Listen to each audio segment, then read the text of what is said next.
when I initially started, I thought Rollors is for everybody, 2 years old to 99 years old. And you really have to narrow down your core audience. And so I've learned how to target my audience a little bit better versus trying to be very broad and spread it, peanut butter spread across everywhere. Welcome to Drop and Give Me 20, where you learn keys to entrepreneurial success as Lindsey Germono interviews business owners with military backgrounds on what works and what doesn't. Listen as they focus on the stories, both challenges and wins, that military entrepreneurs have faced in growing their businesses. Welcome to Drop and Give Me 20. Drop and Give Me 20 was created by Germono Advertising Company to showcase the wonderful world of military entrepreneurship. Today I have a very special guest. All of my guests are special, but I'm very excited about this one in particular because he has created something very niche and unique. Matt Butler with Rollors. How are you, Matt? Hi, Lindsey. How you doing? I'm doing well. Thank you for being on the show. I really appreciate it. I'm glad we found a chance to get to touch base. Yes. And you are everywhere. Everywhere I look. I just was on Twitter and I think I saw something on, was it the ABC or Fox and Friends? There's been a few things that's been in the works with marketing. We've been on Fox and Friends. We've been on Today's Show 3 times. Hopefully, fingers crossed right now that we have a 4th time, hopefully this summer. And let's see, Wall Street Journal, we've got something else coming out for the 2nd time. Forbes magazine, the list goes on, yeah. Yes, you've done an amazing job. It's always so exciting to talk to other successful military entrepreneurs, and I know how hard that is to get out there in that marketing realm, public relations. So congratulations to you and all of your success. For those that are listening, why don't you introduce us to your organization, your company, and a little bit more about you? Okay, great. I have a outdoor game called Rollors, and Rollors is a outdoor game that is similar to bocce ball and horseshoes. And it's something that I developed because I saw a lack of new, creative, and quality outdoor games on the market. There's discs that are called Rollors, and you roll them in a bowling motion towards a goal. And the game comes with 6 discs, a blue team and a red team, and then you have 2 goals. And the goals are kind of like horseshoes. Gotcha. And essentially you roll them as close as you can to the goal. But what's unique about them is there's a point structure that come with on the Rollors disc, because once you bowl them towards the goal, they will usually fall on one side or the other. And those are the points that are associated with whoever's closest to that goal. Oh, wow. So were you just like hanging out with your buddies and kicking around and develop this game? I mean, how did this start? Well, I grew up in the Midwest. I grew up in Minnesota. And I grew up in a time where they didn't have Nintendo and Xbox and all those games. And so my parents said, what did you do? It's time for you to go outside and, enjoy the outdoors, go fishing, climb a tree, build a tree house, and, play yard games. Very, very simplistic, and it's just fun family competition against each other. It's simplistic, but at the same point, it's very challenging. A lot of people will say, oh, that looks very easy, and then they'll roll the disc and they go, whoa, I guess it's a little more challenging than I thought. And these are in retail stores around? They are. They're in about 500 to 600 retailers. I kind of stopped counting after a little bit of time. I primarily like to work with specialty retailer, which means mom and pop stores. We are in probably the largest retailer we're in right now is Dick's Sporting Goods. But I like the grassroots of working with the smaller stores, a single store up to a dozen different stores. Well, I can understand how that feels. You almost feel like it's a little more intimate, and you get to develop that relationship with the business owner themselves too. It really is. And I get a lot of feedback, and that's where I get a lot of my drive and where I'm able to morph the company in the right direction, because these specialty retailers, since they are the buyer, they're the marketers, they're little entrepreneurs, just like us. And so I get a lot of direct feedback from them versus working with a larger chain. The only thing that they're really worried about is the sell-through rate and how much margin they're going to make on each product selling. Nice. And so you're active duty, right? I mean, you're Air Force? I am. I'm active duty Air Force. I've been in for over 18 years now. I started Rollors about 5 years ago, and I just started slowly selling it. My first year selling the games, I sold about one per day, about 300 to 400 games, and then a little marketing, a little luck, some great reviews, and all of that together. I started selling thousands. I've probably sold between 50 and 60,000 games so far the past 5 years. Oh my goodness. Oh my gosh, that's amazing. So something that I really want to dive right into with you is there's an element that, we didn't talk about this before in our pre-call or anything, but you really focus on the veterans in your business. Can you share some of that with us?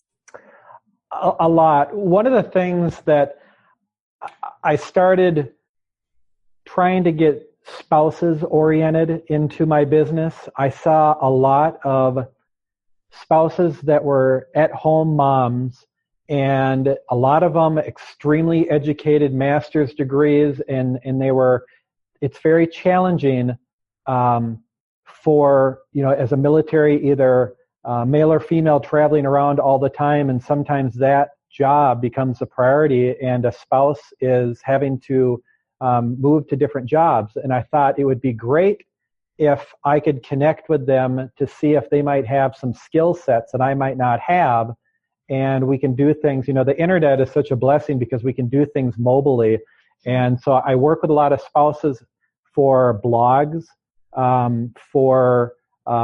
lack, or I don't care for doing a lot of writing. And so a lot of that has been done by spouses and blogs and sell sheets and marketing material. I outsource things that I don't feel that I'm very good at, and design is another area where I don't have a artistic skill, I guess. So I do a lot of that. And then there's other things like I hired a veteran marketing company.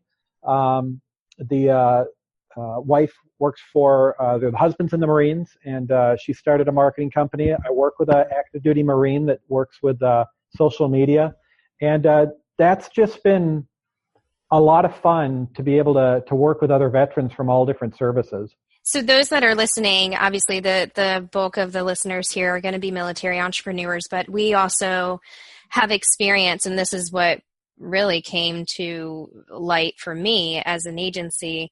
Once you are in this military entrepreneurship, whether that's military spouse or active duty, veteran owned, whatever that is, and you start reaching out to your fellow comrades, I mean, the support and the networking is, it's really second to none. There's really not a way that I can explain that to others. And it's something that happened to me too. I outsourced and made partnerships with other military spouse entrepreneurs, and it's just wonderful. I came across you the same way. So it's a beautiful networking organization that we kind of have, organically gotten ourselves into.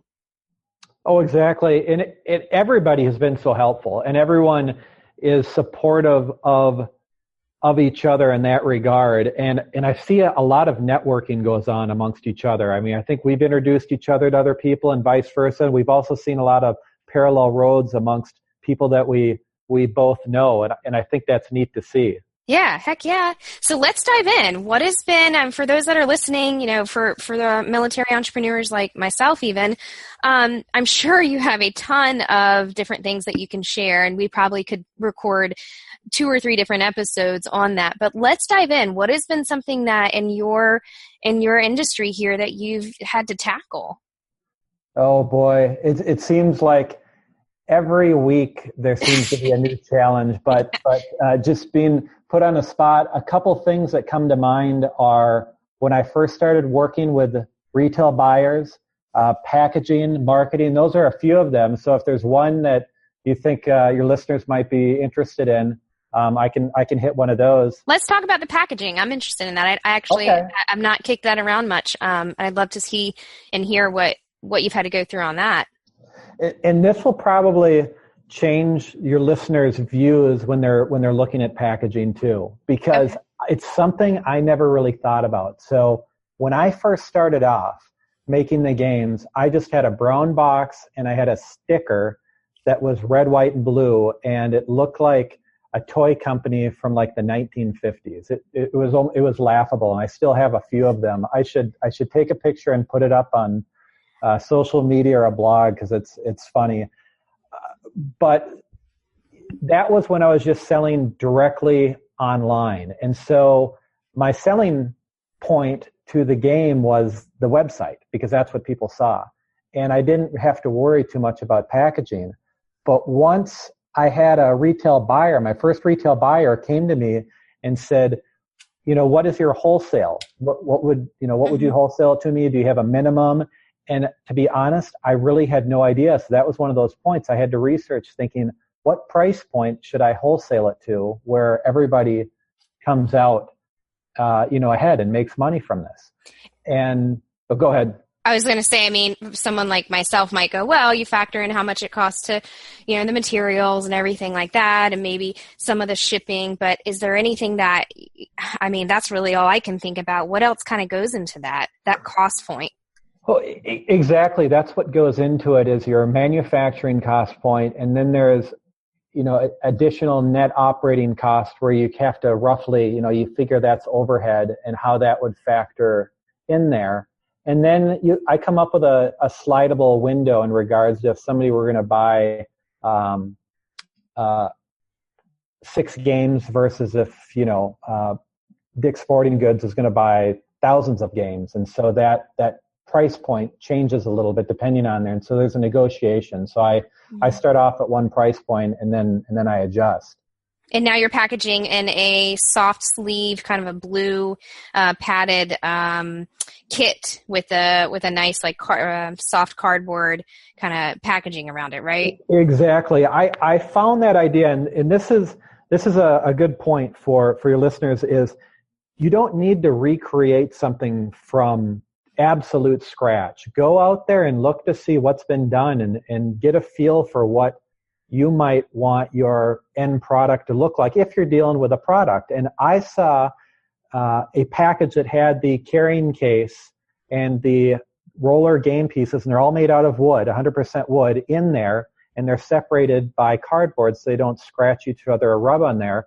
And so the point that somebody told me, and I get a lot of mentorship and feedback from other entrepreneurs, and one of my mentors had told me, Matt, you have like a couple seconds to catch somebody's eye with your product. It's they're going to walk by, they're going to be in the lawn game, yard game aisle, and they're going to look at bocce ball, and they're going to look at horseshoes and croquet. What's going to make it stand out with your game? So, a lot of it is a lifestyle or an action shot and looking how fun that is. So you have to give that visual appearance on that, and that's what I tried to incorporate on the game. Mm-hmm. And that was challenging for me because that's the graphic design. Who's gonna make all of these and put the games together and put the sleeves on there. And my initial retailers that I worked with, we went through a couple iterations, and I said, well, which one looks good to you? So they were kind of my test market, and we came to a package where they said, this looks good. I like this one. And that again is, I always get feedback because things evolve all the time. You have to. Especially for business owners that they're really narrowed and zoned into this. It's been their life and their project. You need somebody else to really kind of get you out of that and go, have you looked at this? And it can that definitely happens. And it's good to get another set of eyes or get some other opinions, even people who may not even play the game. Just feedback from people that you just, hey, come take a look at this. What do you think? How does shipping work? When you have retail type of, retail, meaning you can go to a store, you can purchase it. But if I purchase it online, you're also able to ship it to me direct, right? Exactly. So you could pick it up in the store, or you could go to our website. You could go to Amazon. That's very popular because Amazon Prime, they've been growing their member base, and so people like the 2-day shipping. Mm-hmm. Wayfair, I've seen them doing a lot of coupons. They've been sending the mail and things like that. And then they send it right to you. So, again, you have to factor that cost in as well. What happens if there's, delay in UPS or FedEx or however it is that you ship? Well, you're basically outsourcing your logistics to UPS or FedEx or whatever your delivery service is going to be. And I have run into a time or two where it was supposed to get somewhere on time and it did not. And again, I try and put myself into the shoes as a customer, and how would I feel if I just paid for shipping and it was supposed to get here at a certain time and it didn't? So I refunded them the money, and that's what you have to do. You're kind of putting yourself in the shoes of customer and then entrepreneur and president or founder of the company. And you got to, sometimes my wife will reel me in once in a while, and I'll like, I can't believe that this company is doing this. And she said, well, put yourself in their shoes. And I go, oh, yeah, right. That's a good point. Especially in this day and age in social media, where one bad review or one viral complaint can really affect a company. So I admire that. I think that's really great. And we do have a lot of listeners that are in the retail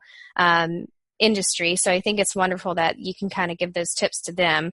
We have probably just a few minutes before we need to wrap up. But before we do, let's talk about a quick challenge that you may have had in the, I'm going to ask you about marketing naturally. And this is not a plug for me at all, because we're not working together or anything. But tell me what you've had to go through in marketing. I think for Rollors itself has been a continually evolving process of understanding the best fit for Rollors. When I initially started, I thought Rollors is for everybody, from 2 years old to 99 years old. And you really have to narrow down your core audience. It's people that enjoy being outdoors. And so I've learned how to target my audience a little bit better versus trying to be very broad and spread it, peanut butter spread across everywhere. So that's been a learning point for me with marketing. It's nice. Find your niche, stick with it, adapt along the way, I'm sure. I'd love to have our listeners follow you. What's your website? Give us those social media feeds. Tell us where to go. Sure. So Rollors is the name of the game. And Rollors is a website, Rollors. I guarantee even if you type in Rollors with an ERS, you'll probably still find me. It's one of the very few rolling outdoor games that are on the market. We've got all our social media feeds on there, okay. Facebook, Twitter, Pinterest, Instagram, and we do giveaways every once in a while. So take a look. Maybe we'll have to develop one for the listeners. I'll have to go on there and get my creative hat going for you. Matt, it has been a pleasure. I love interviewing Active Duty. I want to thank you for your service and thank everybody that's involved in your organization. I know that you're wildly successful already. I can't wait to see the doors open and open and open for you. So thank you so much for coming on our show. And for those that are listening, please do go on and connect with Matt. Go to Rollors, ROLLORS.com. Check out the product and go to a store and buy it or buy it online. Super easy. Thanks again, Matt. And I really appreciate your time today. And it was interesting talking to you about all of those packaging and marketing obstacles that you've overcome. Thank you, Lindsay. I appreciate it. It was so much fun, and hopefully I added some value to your listeners here, and look forward to staying in touch and finding ways to continue to market. Yes. Well, you're not getting rid of me. You know that. Yeah. All right. Well, you have a good evening. All right. You too. Bye now. Bye.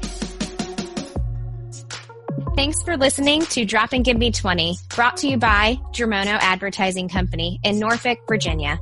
Please visit our podcast in iTunes, click on subscribe, and leave us a review. Your support goes a long way.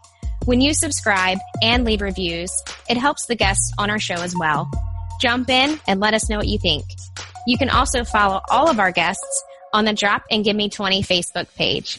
We have Instagram and Twitter. Those handles are Give Me 20 Podcast. I'm your host, Lindsey Germono, and I appreciate you listening to the show.